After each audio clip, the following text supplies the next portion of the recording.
Welcome to my Premier League preview predictions for the second half of the season. If you are excited for the season to resume, make sure you smash the thumbs up button and you subscribe because there's going to be plenty more Premier League content for you guys coming into the season. Now, let's get straight into it. Coming in at number 20th for me in my predicted spots are Nottingham Forest. To start the season, I do feel for them. They have spent a lot of money, but they've really struggled to score goals. And I worry for Forest because they're going to be at a point where they are going to potentially concede a lot of goals in this part of the season with lots of games and really not the ability to let the squad settle, although they have had some time during the World Cup, but I really think they're going to struggle to get there. Coming in at 19th, I've got this side collapsing a little bit in the second half of this season, and it's Bournemouth.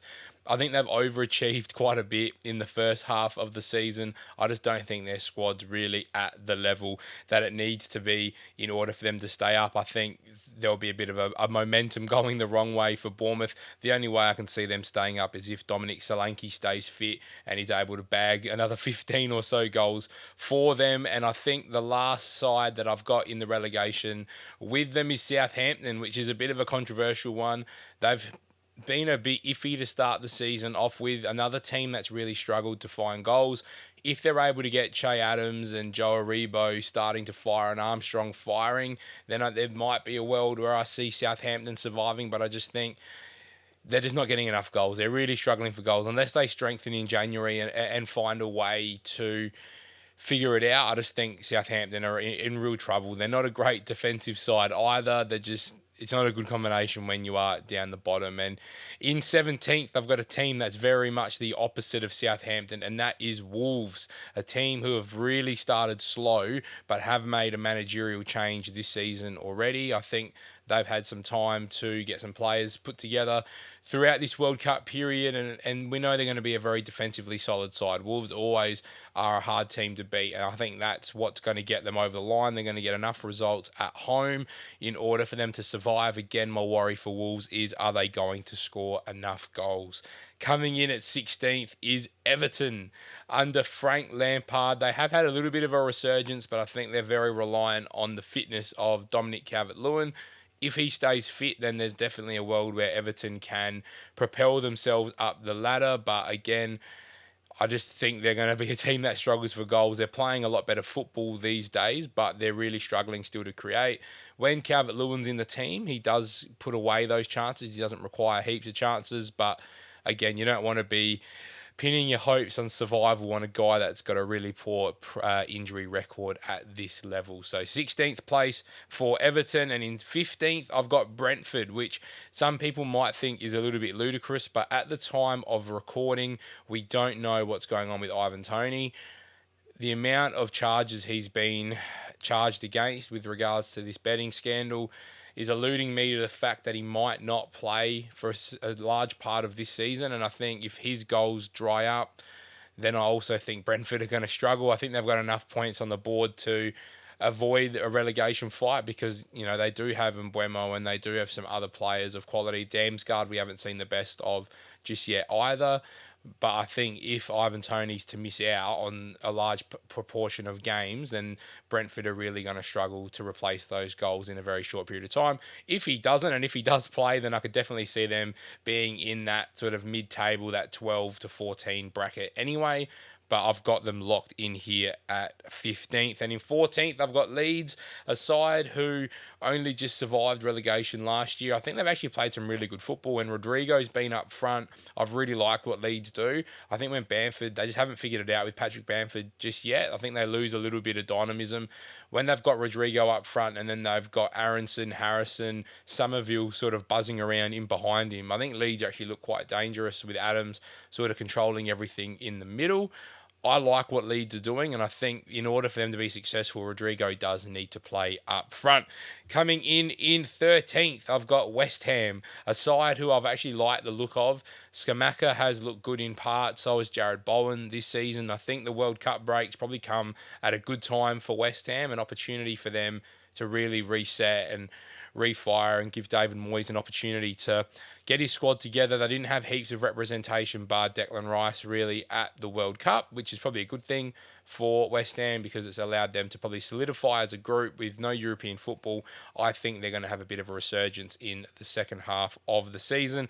Coming in 12th, I've got Fulham, so a little bit below where they are at the moment. I think, again, they're a side very similar to Brentford that are very reliant on their talisman, number 9, which is Alexander Mitrovic in this case, carrying a little bit of a knock coming out of the World Cup. I think the reports are that he'll be fine. My worry is there's going to be a period of time where Mitrovic could be unavailable, and I really want to see what Fulham can do without Mitrovic. I think he has been fantastic this season. I didn't think he was going to have this impact coming out of the Championship, so it's been really good to see him finally get some goals in the Premier League because he is a quality striker. Coming in 11th now, I've got Aston Villa locked in here in 11th because I really do believe in Unai Emery. I think he's going to find a way to get the best out of a very talented group of players that unfortunately Stevie G wasn't able to do. I think he's going to make Villa very, very defensively solid. When you've got Konsa and Mings, Cash at the back as well, they've got some real quality, and Digne as another wing-back option. I think they're going to really get a lot out of their wing-backs. We've seen Emery do it, with Villarreal. We've seen him do it even with Arsenal, and have success with those 3 at the back systems. Again, you put Douglas Luiz, John McGinn, 2 really good, hard-working midfielders, and then you pair it all up with Ings and Watkins and Coutinho and Buendia and Leon Bailey. There's some real good talent in this team, and I think Unai Emery is probably the man to get the most out of this squad and really try and overperform. So I do have them jumping up the ladder into 11th. In 10th, I've got Leicester. Again, I've got them having a bit of a mid-season resurgence. We saw it just before the World Cup break. They're probably one of the teams that didn't want the World Cup break to come around because they started to find some form. They kept some clean sheets. Danny Ward looked solid. James Maddison was playing out of his skin as well. Harvey Barnes was starting to find the back of the net as well, and they were getting a lot of work out of Castagna at right back. I'm really excited to see what Leicester can bring. They do have a tough start with Newcastle and Liverpool, but I do think Leicester are going to be able to turn the tide around. So I'm excited to see what they can do coming in at 10th. In 9th, I've got one of the big surprise packages of this season. I've got Crystal Palace.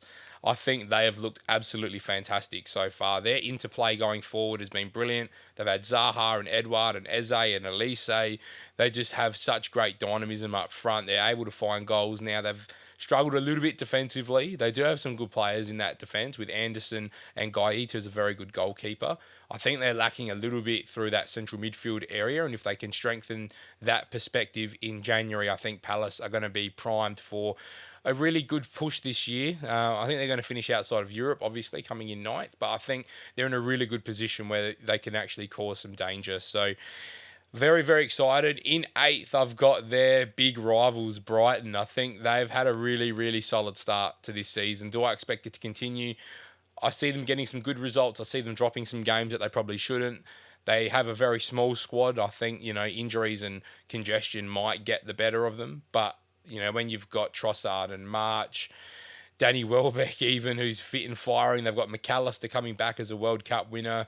They just look very, very solid. Even you add Moyes Caicedo in that midfield, they're just a very rock-solid team. They're going to have a great back 3 there with Dunk, Webster, and Veltman as well. They've got Sanchez in goal. You just know their best 11. If that best 11 is able to stay on the park, then they're going to be a very, very dangerous team moving forward, and I'm excited to see what De Zerbi can do with them this season. Coming in 7th, I've got Graham Potter finishing above his former club, Chelsea. I think they've just had a real rough start to the season. Maybe I'm being a little bit critical on Chelsea, but if Potter's able to get it sorted and get a team put on paper that he knows and likes, then I can definitely see Chelsea climbing this. But at time of recording, we've just seen Graham Potter use so many different lineups. I don't know what his best 11 is at this point, so I'm a bit worried to see what could happen to Chelsea. I think, again, they're a side that are, unless they're able to play real free-flowing football, that you can stop them. They don't have that number 9 that's just going to bag 25 goals at the moment.